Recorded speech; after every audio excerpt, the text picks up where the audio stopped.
এই সম্প্ৰদায়ৰ শ্ৰমিকে দুদিন পূৰ্বে তিনিচুকীয়া সদৰ থানাৰ আৰক্ষী থানাৰ ভাৰপ্ৰাপ্ত বিষয়াজনক আক্ৰমণ কৰাৰ চাঞ্চল্যৰ মাৰ নৌজাওঁতে এবাৰ পুনৰ মিয়া শ্ৰমিকৰ হাতত পহত হ'ল তিনিচুকীয়াত এজন খিলঞ্জীয়া যুৱক আৰু এই ঘটনা সংঘটিত হৈছে তিনিচুকীয়াৰ চলিহানগৰত যিখন চলিহানগৰ প্ৰসংগ পিছৰ বৰদলৈ নগৰ সংঘটিত হৈছে চলিহানগৰ আৰু বৰদলৈ নগৰ দুখন ওচৰা-ওচৰি থকা ঠাই এই বৰদলৈ নগৰত থকা জেএছবিত সিকিউৰিটি গাৰ্ড হিচাপে কৰ্মৰত অংকিত দত্ত নামৰ যুৱকজনক ছজন মিয়া শ্ৰমিকে গুৰুলাগুৰুলকৈ প্ৰহাৰ কৰিছিল আৰু তাৰ পাছতে সমগ্ৰ তিনিচুকীয়াত এটা প্ৰতিক্ৰিয়া সৃষ্টি হয় আৰু আজি তিনিচুকীয়া আৰক্ষীয়ে মহিদুল ইছলাম মিজানুল ইছলাম শাহিদুল ইছলাম আৰু মুছাৰফ আলীক গ্ৰেপ্তাৰ কৰিছে লগতে বৰ্তমানো পলাতক হৈ আছে আন ছজন আক্ৰমণকাৰী এই ঘটনা তিনিচুকীয়া চহৰত থকা বৰদলৈ নগৰত আৰু ঘটনা সংঘটিত হ'ল যেটো জেএছবি বুলি এটা জেএছবি স্প্ৰিং ফিল্ড বুলি এটা তাত ডাঙৰ এটা বিল্ডিং নিৰ্মাণ কাম চলি আছিল আৰু নিৰ্মাণৰ কাম চলি থকাৰ সময়তেই তাত সিকিউৰিটি গাৰ্ড ৰূপে কৰ্মৰত আছিল এই অংকুৰজ্যোতি বুলি যোনজন যুৱক আছে যোনজনক মাৰপিট কৰা হ'ল অংকুৰজ্যোতি দত্ত আৰু সাধাৰণ এটা কথা সোধাৰ বাবে এই 10 জনীয়া এই মিয়া শ্ৰমিকৰ দলটোৱে এই খিলঞ্জীয়া যুৱকজনক গুৰুলাগুৰুলকৈ প্ৰহাৰ কৰিলে ডাঙৰ প্ৰশ্নটো হৈছে যে শেহতীয়াকৈ সমগ্ৰ উজনি অসমত শিৱসাগৰ গোলাঘাটৰ পৰা আৰম্ভ কৰি একেবাৰে তিনিচুকীয়ালৈকে বিভিন্ন দল সংগঠন সুস্থা হৈছে তেওঁলোকৰ মতে উজনি অসমত দক্ষিণ হালমৰা ধুবুৰী বা মধ্য অসমৰ পৰা যোৱা যিবোৰ পূৰ্ববংগীয় মুছলমান শ্ৰমিক আছে যিসকলক আমি মিয়া শ্ৰমিক বুলি একাংশই ক'ব বিচাৰিছে জাতীয় সংগঠনসমূহে ক'ব বিচাৰিছে মুখ্যমন্ত্ৰী ডাঙৰীয়াই ক'ব বিচাৰিছে লগতে ৰাজ্য চৰকাৰখনে ক'ব বিচাৰিছে মিয়া শ্ৰমিক বুলি সেই সকলক উজনি অসমত থাকিবলৈ দিয়া নহ'ব বুলি কোৱা হৈছিল আৰু কিছুমান ডেম লগতে কৰ্ম যিবোৰ অনুষ্ঠান চলি আছে বা নিৰ্মাণ কাৰ্য চলি আছে তাত থকা একাংশ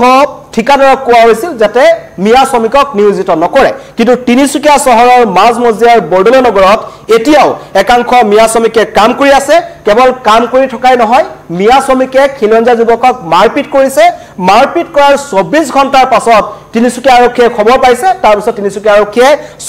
4টা অভিযুক্তক আটক কৰিছে নাম হৈছে মহিদুল ইছলাম মিজানুল ইছলাম শাহিদুল ইছলাম আৰু মুছাৰফ আলী আটাৰ কেইজনৰ ঘৰ হৈছে নামনি অসমত সমগ্ৰ ঘটনা সবিশেষ জনাম কিন্তু আগতে এই ভুক্তভোগী অংকুৰজ্যোতিৰ যেটো ভাষ্য মই আপোনালোকক শুনাব বিচাৰিছো গুডু তাৰ ইভিনিঙত তাৰ নাইটত আৰু অংকিত যিটো ল'ৰাৰ লগত কাজিয়া মানে হৈছিলে আমাৰ তাৰ নামটো হ'ল অংকিত এই ইভিনিঙত কালি আমি তিনিটাই মানে এই বেঞ্চখনত বহি মিনি ডিউটি চিফ মিলাই আছিলোঁ আমি সেইটো সময়ত মিলাই থাকোঁতে অংকিতে ল'ৰা এটা আহিলে মিয়া ল'ৰা ইয়াতে থাকে ইয়াত কাম কৰে তাৰপিছত অংকিতে সুধিলে ভাইটি তুমি ক'ত যোৱা সি মানে নন ভাৰ্বেলত মুখে একো কোৱা নাই নন ভাৰ্বেলত অংগী ভংগী হাতে বেয়া বস্তু দেখুৱাই এনতেন এনেকুৱা ভাইটি তুমি এইটো কেলৈ কৰিছা মইতো দায়িত্ব আৰু কৰ্তব্য কৰি আছোঁ মই ডিউটিত আছোঁ মইতো তোমাক সুধিবই লাগিব তেতিয়া সি মৰমতে এনেই এঠাবৰ দি ভালকৈ বুজাইছিলে তেতিয়া বুজাই মেলি পূৰা ঝগৰা হ'ল মিয়াকেইটাই ধৰি তাক মাৰিছে বুলি কৈছে তাৰপিছত ৰাতি সিমানতে 8টামান বাজিলেগৈ ৰাতি তাৰপৰা মই গোটেইখিনিকে বুজাবলৈ কেবিনলৈ লৈ আহিলোঁ আমাৰ কেবিনটোলৈ কেবিনত আনি বুজাওঁতে আকৌ সিহঁতৰ ল'ৰা মানুহে মাৰি ল'ৰাটো লৈ গৈছে মাৰি তাৰপিছত নহয় সিহঁতৰ ল'ৰাটো মিয়াটো তাক আমিতো বুজাইছোঁ আমি বুজাওঁতে সিহঁতৰ বেয়া লাগিছে ন আমিতো সত্যকে ভালকৈ বুজাইছোঁ তেতিয়া সিহঁতৰ বেয়া লাগি মাৰি লৈ গৈছে সিহঁতি ল'ৰাটোৱে তাৰপিছত অংকিতে আকৌ ৰাতিপুৱা আহিলে 8টা বজাত আহি মেলি ভালকৈ বুজাব আহিছিলে মই ডিউটিত আছিলোঁ মই নাইট ডিউটি চিকিউৰিটি ৰিলিফ 8টা বজাত দিছোঁ ৰাতি মোৰ কালি ৰাতি হৈ গ'ল বহুত ৰাতি এয়া গেটতে মেইন গেটতে মোৰ কালি 12:30মান বাজি গ'লগৈ ৰাতি তাৰপিছত ৰাতিপুৱা আহোঁতে ৰিলিফ দিবলৈ অলপ দেৰি হ'ল 8টামান বাজিলে মই 8টা বজাত ৰিলিফ দিলোঁ তাক সেইটো সময়তে অংকিতে আহিলে আকৌ ৰুমলৈ আহি পিনি ভালকৈ মিলাবলৈ আহিছিলে বুলি কৈছে তেতিয়া তাক 10টামানে ধৰি বগৰাই ৰুমত মাৰিছে কিবাকিবি বুলি কৈছে সেইটো মই দেখিছোঁ খালি মই শুনিছোঁ মই দেখা নাই খালি মই ডিউটিত মোৰ তেতিয়া গেট খুলি থৈছোঁ মই গেটত মানুহবোৰ কাম কৰা মানুহবোৰ অহা যোৱা কৰি আছে মই এণ্ট্ৰি কৰি আছোঁ আৰু মই তেতিয়া সেইফালে বাহিৰত ধ্যান দিব নোৱাৰিলোঁ বেছি আজি ৰাতিপুৱা মৰ্ণিঙত আজি টুডে এই ৰুমখিনি সিহঁতৰ কাম কৰা মানুহখিনি ৰুমখিনি বাহিৰত আছে তাৰপিছত ভিতৰতেও থাকে বাৰু কিছুমান ইলেক্ট্ৰিচিয়ান আৰু প্লাম্বাৰ আৰু ইঞ্জিনিয়াৰ ঠিকাদাৰ সেইখিনি মেনেজাৰখিনি ভিতৰত থাকে তাৰপিছত মানে যিখিনি কাম কৰে বাহিৰত সেইখিনি বাহিৰত থাকে মানে বাহিৰত সেইখিনি ক'ৰ হয় মই আজিলৈকে ময়ো নাজানো চিনাকিয়ে হৈ পোৱা নাই মই মাতিয়ে পোৱা নাই আৰু কাম কৰা মানুহ ইয়াত 20-25জনমান থাকিব লাগে এই হৈছে তিনিচুকীয়াত খিলঞ্জীয়াৰ দুৰৱস্থা এতিয়া একাংশ মিয়া শ্ৰমিকে তিনিচুকীয়াত খিলঞ্জীয়া যুৱকক প্ৰহাৰ কৰে প্ৰহাৰ কৰি 24 ঘণ্টাৰ অন্তত তেওঁলোক ধৰা পৰে আৰু জাতীয় দল সংগঠনসমূহৰ যি ভূমিকা তাক লৈ প্ৰশ্ন উত্থাপন হৈছে কাৰণ ঐতিহাসিক মটকসকলৰ যিখন বেংমৰা ৰাজ্য আছিল সেইখন তিনিচুকীয়া জিলাখনে আছিল আৰু তিনিচুকীয়া জিলাখনৰ ঐতিহাসিক যিমানবোৰ পুখুৰী আছে বেংমৰা পুখুৰী তিনিচুকীয়া পুখুৰী বৰদলৈ নগৰ চলিহা নগৰ এই সমগ্ৰ অঞ্চলসমূহত এতিয়া কেৱল বহিৰাগত লোকৰ দপদপনি চলিছে সেইদিনাখন এই সমগ্ৰ বিষয়টো সন্দৰ্ভত তিনিচুকীয়াৰ এজন জ্যেষ্ঠ ব্যক্তি যিজনক ক'ব লাগিব তেখেত সংবাদ ক্ষেত্ৰখন লগতো জড়িত অমূল্য খাটনিয়ে এটা অত্যন্ত গুৰুত্বপূৰ্ণ কথা লিখিছিল যে ইমান দিন ক'ত আছিল তিনিচুকীয়াৰ জাতীয় দল সংগঠনসমূহ বহু পূৰ্বৰে পৰা তিনিচুকীয়া জিলাখনৰ যিবোৰ মূল বাণিজ্যিক চহৰখনৰ যিখিনি মূল অংশ আছে সকলো অংশ অসমীয়া মানুহেই নিজৰ কেৱল টকাৰ লোভত তেওঁলোকে সেই মাটিবোৰ বিক্ৰী কৰিলে আৰু সকলো এতিয়া বহিৰাগতৰ হাতত আছে কাৰণ তিনিচুকীয়া জিলাখনৰ থানাৰ ওচিজনক তাত থকা একাংশ বিহাৰী শ্ৰমিকে তেওঁক শাৰীৰিকভাৱে আক্ৰমণ কৰাৰ সাহস কৰিছিল সেইদিনাখনে প্ৰশ্ন উত্থাপন হৈছিল যে তিনিচুকীয়াত কিমান সুৰক্ষিত খিলঞ্জীয়া লোকসকল আৰু সেই ঘটনাৰ চাঞ্চল্যৰ মাৰ নজাওঁতে আমি টিডিএ মাৰ্কেটত তিনিটাকৈ ঘটনা দেখিলোঁ এগৰাকী খিলঞ্জীয়া অসমীয়া যুৱতীক তাত থকা আকৰাম আহমদ নামৰ এজন যুৱকে মাৰপিট কৰিলে তাৰ আগতে অন্য এখন মোবাইলৰ বিপণীত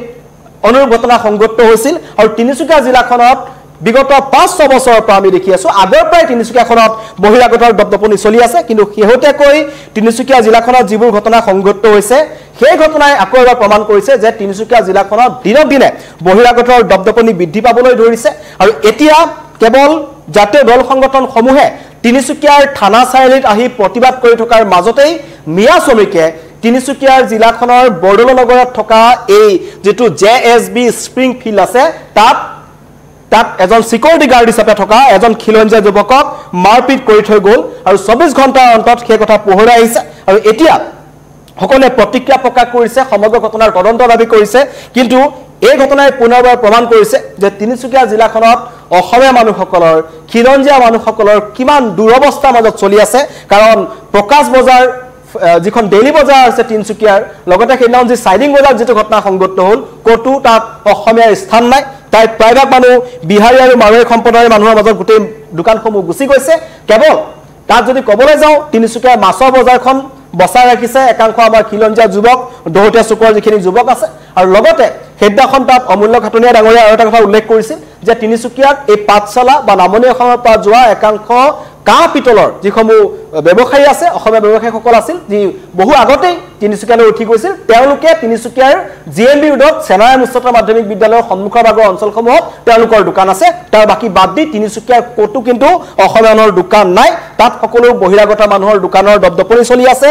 অসমীয়াই তললে মূৰ কৰি যাব লাগে আৰু এতিয়া সিকিউৰিটি গাৰ্ডৰ কাম কৰিবলৈ যোৱা অসমীয়া যুৱককো তাত মিয়া শ্ৰমিকে পিটিলে আৰু তাৰ পাছৰ পৰিস্থিতি এতিয়া আৰক্ষীয়ে তদন্ত কৰিছে তদন্তত পোহৰলৈ আহিব আৰু এই ঘটনা তিনিচুকীয়াত এমাহত 4টা ঘটনা সংঘটিত হ'ল প্ৰথমতে টিডিএ মাৰ্কেটত সংঘটিত হ'ল য'ত আকৰাম নামৰ যুৱকজনে এগৰাকী বৰগোহাঁই উপাধিৰ এগৰাকী শাৰীৰিকভাৱে সক্ষম যুৱতীক মাৰপিট কৰিলে তাৰ পাছত মিকি মোবাইল ষ্টৰত থকা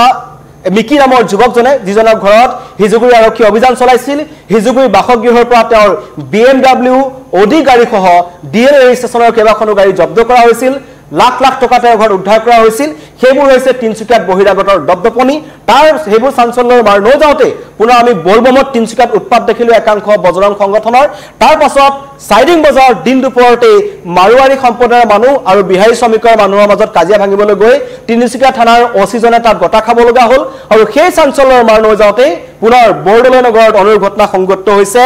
জেএছবি স্প্ৰিং ফিল্ড য'ত এজন খিলঞ্জীয়া যুৱক যিজন নাম হৈছে অংকুৰজ্যোতি দত্ত আৰু অংকুৰজ্যোতি দত্ত তাত সিকিউৰিটি গাৰ্ড হিচাপে আছিল আৰু তাত কাম কৰা মিয়া শ্ৰমিকে অংকুৰজ্যোতি দত্তক পিটিলে আৰু এতিয়া 4জনক আটক কৰিছে আটাইকেইজন নামনি অসমৰ দল সংগঠনে এতিয়া তিনিচুকীয়াত কি কৰে আৰক্ষীয়ে কি কৰে সেয়া হ'ব লক্ষণীয় ধন্যবাদ